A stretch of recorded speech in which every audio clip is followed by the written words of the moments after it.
বিসমিল্লাহির রহমানির রহিম। আসসালামু আলাইকুম প্রিয় দর্শক, আজকে এলাম আমি একটু পেঁপে চারা দিয়েছিলাম টপ লিডে এক জায়গাতে আমার বন্ধুর বাসায়। তো চলুন চারাগুলা দেখে আসি। যে এখানে লাগাইছে আমার বন্ধু লাগাইছে, তো চলুন চারাগুলা দেখে আসি, আসুন। প্রিয় দর্শক, এই যে চলে আসলাম পেঁপে বাগানে। তো আসুন দেখি। এই যে দেখা যাচ্ছে পেঁপে ধরছে, এটা টপ লেডি।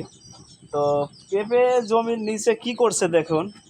এই যে বেগুন লাগাইছে, এই যে এক জমিতে দুই ফসল। এই যে বেগুনও ধরছে আল্লাহর রহমত, খুবই সুন্দর। এই যে আরো কিছু কিছু গাছে দেখুন, এই যে প্রতিটা গাছে কম বেশি ফুল আসছে, ফল আসছে বেগুন। তো চলুন দেখি পেঁপে কি পরিমাণ পেঁপে ধরছে। এই যে টপ লেডি পেঁপে দেখুন, টপ লেডি পেঁপের সাইজ গঠন কেমন কি হয় কি দেখুন। এই যে সুন্দর গাছে ফুল আসছে, ফল আসছে আলহামদুলিল্লাহ।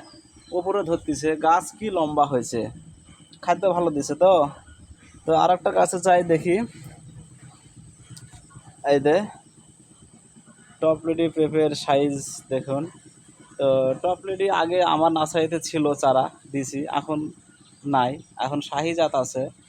তো এই যে, তো ঠিক আছে বন্ধুরা, বাগানটা একটু ঘুরে দেখাই। দেখুন কত সুন্দর করছে, ছোট্ট একটু বাগান তার বাসাতে। তো টপ লেডি খুব সুন্দর হয়েছে।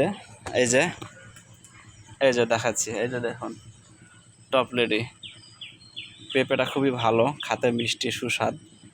তো ঠিক আছে, ভালো থাকবেন। দেখালাম আমার বন্ধুর পেঁপে বাগান, দেখুন খুবই সুন্দর হয়েছে। ঠিক আছে, ভালো থাকবেন। আসসালামু আলাইকুম।